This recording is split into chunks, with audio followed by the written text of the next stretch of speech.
Hello, people of the internet. Good morning, good afternoon, good evening, a happy Wednesday to you. Happy rainy Wednesday to you from here in the UK.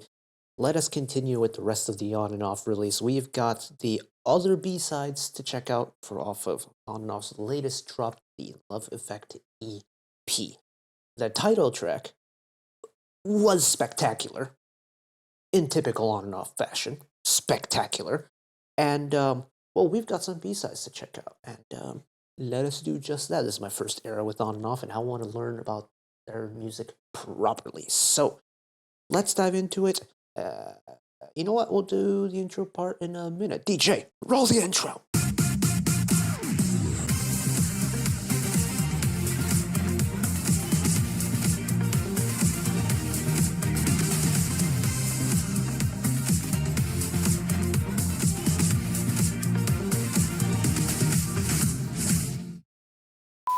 So, some admin things to get out of the way. If you've never been around for an album listening with me before, we're going to go through every single song, how we normally do reaction style. Just listen to it, I'll talk through it at some points, and then do a little ramble section at the end, and move on to the next song.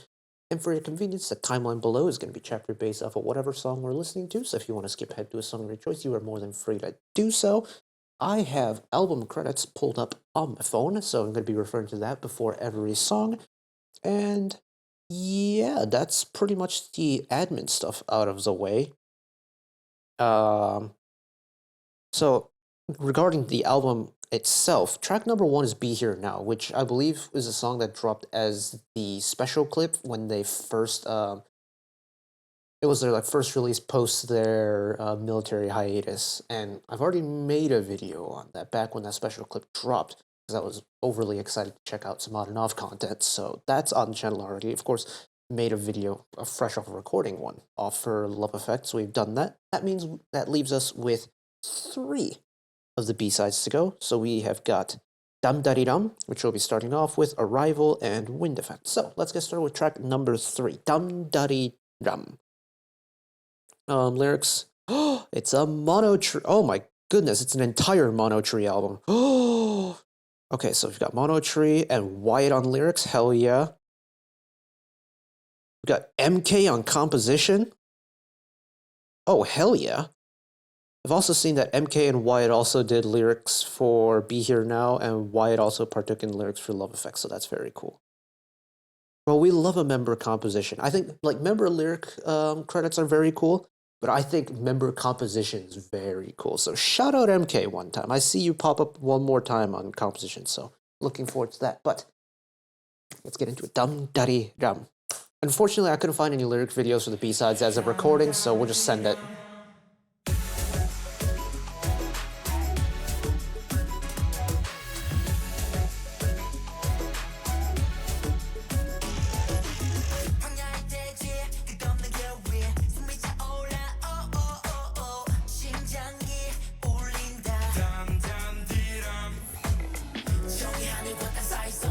There's an interesting beat dynamic going on with this. It's like, it's not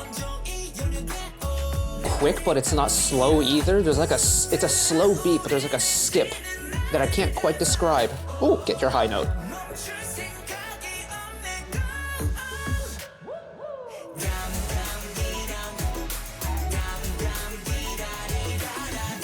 Yeah, it's one of those slow beats that's got quite a bit of punch behind it.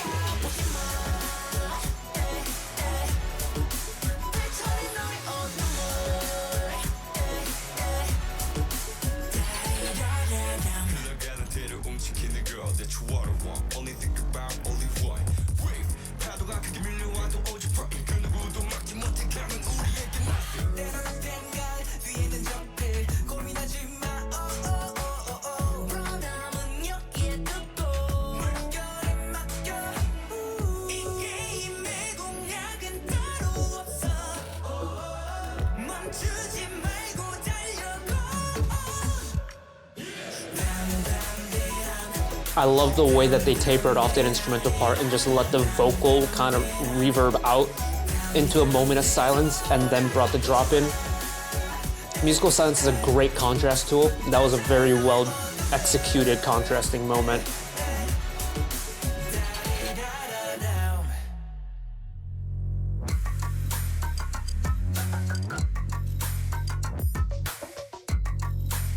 get a little... Okay, okay.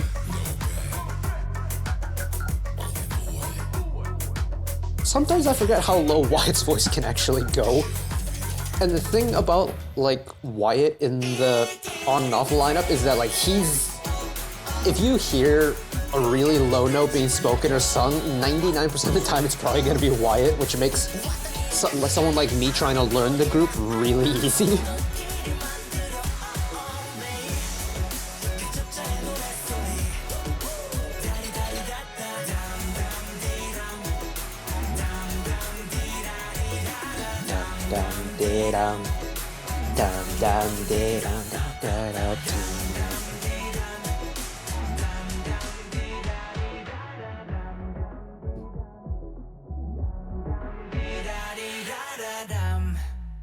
Oh, interesting mixing choice at the end there. Oh.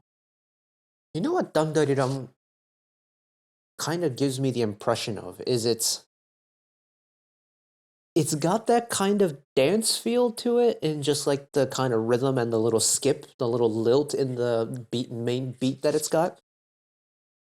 It's one of those songs where it's a little bit too slow to be like a really energetic dance song, but it's a little bit too energetic to be like a slow vibe kind of song. It sits right in the middle on a kind of gray area in terms of classifying what type of song like I want to listen to it as. And I think that's really interesting because it's not often that I get kind of thrown into that little gray area. I'm not complaining about it though. It's actually, there's some really cool details about this song, especially in the composition and production side of things, where you just listen to it, and even if you aren't following along with the song, you know immediately where in the song you are just based off of how the song's been written. And having a song that kind of lays itself out for you so clearly like this, for a listener like me who really takes in the melody before, or the melody and the production before like lyrics and things like that, makes it so much easier to understand. Plus the little flourishes they've done in the studio with the little reverb effects, the like decrescendo into the musical silence, into the full drop, or the little engineered like muffled effect at the end where they just like really like put all the sounds from the song into like a little jar and then slowly let it escape again. I think that's very cool. Very cool. Very cool. Let's keep her moving. Next up, Arrival. Another Monotree song. Monotree. MK on composition again. That's so cool. All right. Zoop.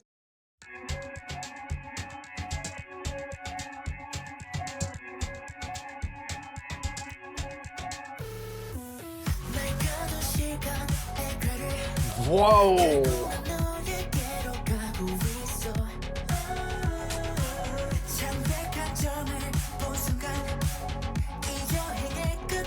Something about the key it's written in is slightly spooky.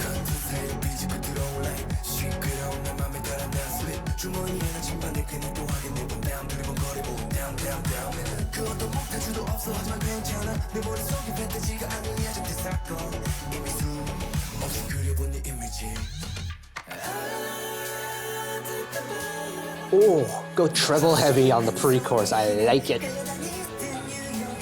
Again, contrast. Wyatt's low voice, high voice pre-chorus. Love that.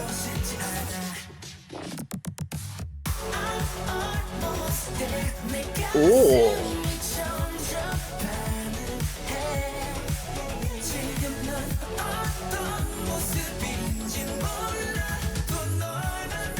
You know, I do like the cyberpunk aesthetic when it comes to music. Oh, and a post-chorus for me?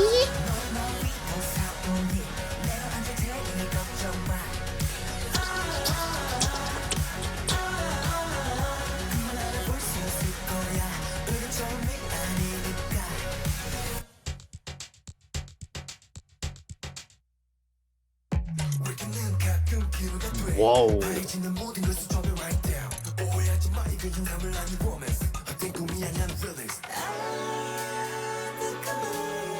short second verse. Okay, okay. I'm not mad at it.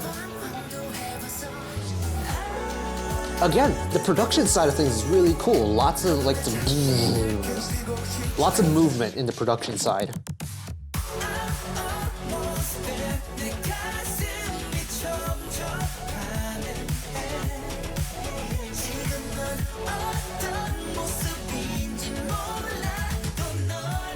Ooh, extra fill? Was that drum fill there the first time around? Vocal run? Into the twinkly synths on the bridge? Oh my goodness. The background vocals too?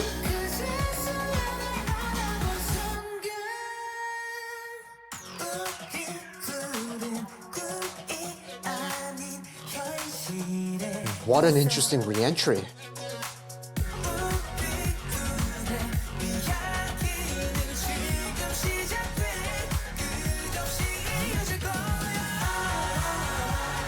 There's the full release. Oh, that final chorus, the entire final chorus section is very cool.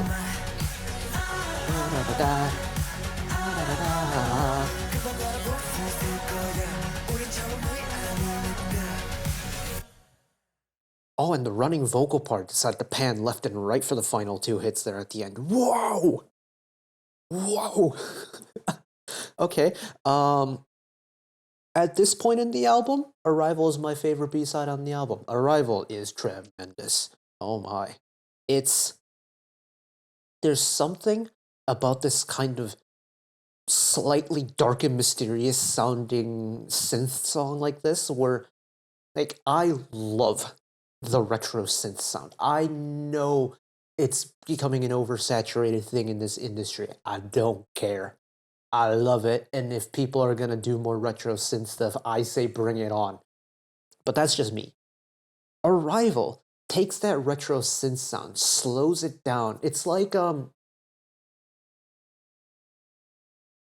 if you think of like, retro synths as a genre from like Top Gun, like David Hasselhoff, like that kind, this type of like retro synth, like cyberpunk synthy sound, I would associate more with like Mirror's Edge, kind of like nighttime, futuristic urban environment, like video game where it's raining and the protagonist is like lurking in the shadows, that kind of vibe.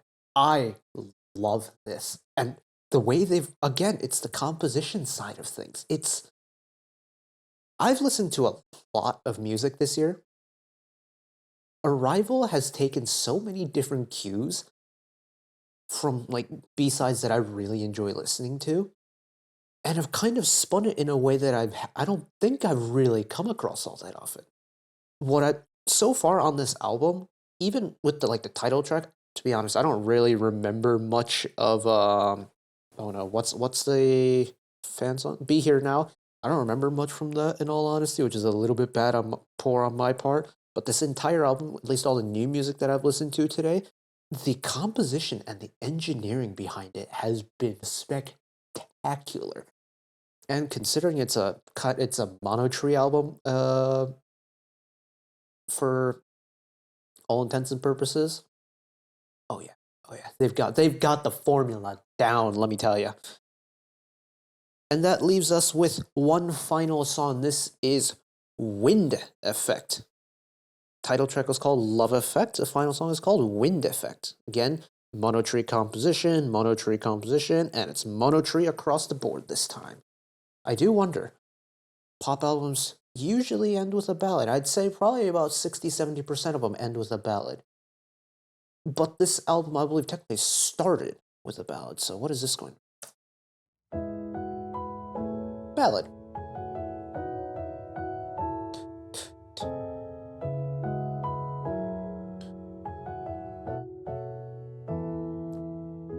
Loves the acoustic keys.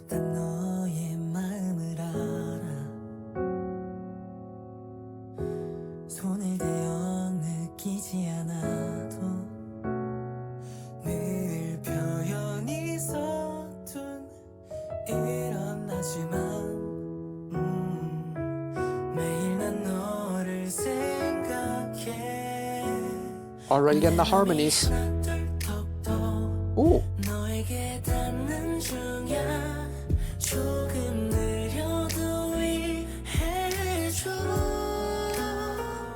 Oh, get smooth with it.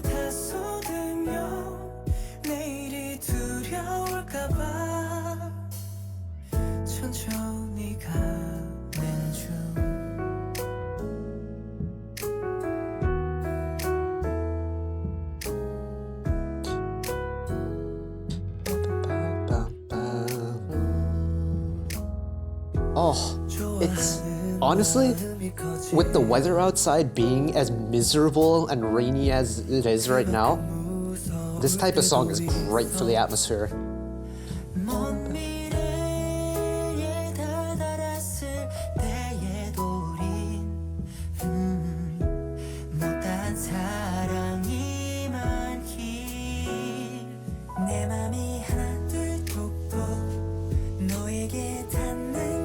I'm quickly noticing through this album something I don't think I've ever noticed about On and Off before, and it's that I love the high vocal bias that this group has. Because, like, admittedly, I don't know all the members' voices by ear yet, apart from Wyatt. But everyone can sit pretty comfortably in a high vocal range, at least for a boy group. And it's actually quite impressive. There's a different kind of sparkle, twinkle, like flutteriness to a boy group who can sing this high comfortably.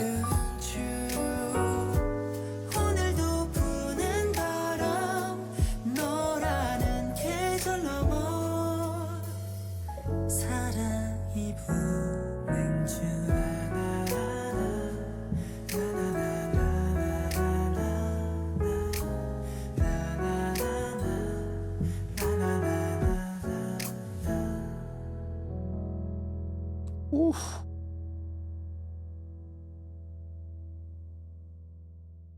Oh, and I love that they left that piano sustained until the very end. Oh, what a pretty ballad, man.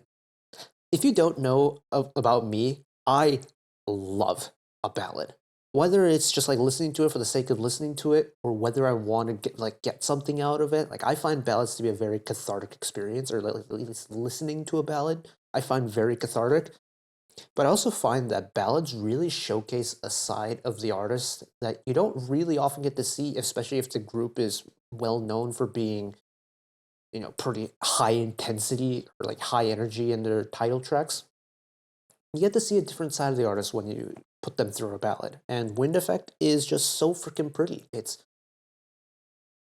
The vocals are so gentle, and again, I mentioned it earlier. They're so comfortable sitting in that admittedly pretty high vocal range for a male idol group, and they show absolutely no sign of wavering anywhere. And it's just, I'm kind of amazed at how easy they make that light high vocals sound. Like it comes across as effortless, and kind of recently that's been a trend of a lot of artists that I've been checking out recently. Like on Imogen's Service, of course, you can see the artist performing it. So people like Dio and Young K, just watching them sing, their body language makes it seem like their singing is so effortless, like effortlessly easy. Listening to Wind Effect, the guys hitting the high notes just makes it sound so natural and so easy to them. And for a boy group who's been around for a while, and like this is a boy group who's not like, debuting teenagers at this point, right? They're a group that's been around for a pretty long time now, and yet are capable of just like comfortably hitting those high notes like that and just make it sound so pretty is so impressive to me. Oh, oh. I don't know if this is too soon to make this claim or not, but I may just have to kind of dive off the deep end with this group at this point, because I've listened to, I think, enough of their music to know that I want to like really get stuck in with this group. And like, let me actually pull up my Spotify on my phone and see what Wait, that's the wrong. I want to find out for myself what on and off songs that I have playlisted. On and off. So I've got Poppin', I've got Your Song, obviously, because Your Song still has a chokehold on me to this day. Beautiful, beautiful, Goosebumps, We Must Love, and that's it. And then, of course, this entire album is going to be playlisted later. But yeah, give me any and all suggestions you have about on and off because I need them more. I need them more. I also need to learn more about them. So I'm gonna do that, I think, in some way, shape, and form, just when I have a little bit more time. Life's a little bit hectic at the moment, and I'm barely struggling to or I'm struggling to barely squeeze in this album listen as is. But was it worth it? Oh, absolutely. Was it a great time? Oh, absolutely. In terms of the album itself, Love Effect. Oh goodness, Love Effect might sit pretty highly in title tracks of the year. The thing is, there have been like the boy groups have not held back when it comes to releases this year, and the title track of the year list for the boy group side of things is ridiculously stacked. But I have nothing against throwing Love Effect in there. Like I genuinely loved the title track, and in terms of the B sides, oh, Arrival is freaking brilliant. And that's for sure going to make it somewhere on the list. I don't know where. I actually don't know where I want to make the cutoff point this year, just based off the sheer number of songs that I've listened to this year. But yeah, this was a great time. I thoroughly enjoyed myself. Hopefully, you enjoyed listening along with me. Hopefully, you didn't mind me kind of rambling over some of it. It's just been a great learning experience for me, and I'm ready to get stuck in. So, again, give me any suggestions y'all have got for me. I look forward to seeing your comments. But that is it for me today. Thank you all for watching along with me. Hopefully you enjoyed it as much as I did. One last request from me today. Let us work together as a community to bring a little bit of extra happiness back into the world. Whether it be, checking in with your friends and family, holding the door open for somebody, or even picking up a piece of trash off the street. Just one small act of kindness that may brighten up someone else's day to day. And know that wherever you are in the world, should you ever be going through a tough time in your life, for whatever reason it may be, even though I'm just some guy on the internet who waffles about music in his free time, know that I will always be a friend, ally, and a shoulder to lean on whenever you need me. So take care of yourselves, take care of each other, spread the love, and I'll see you next time. Bye bye.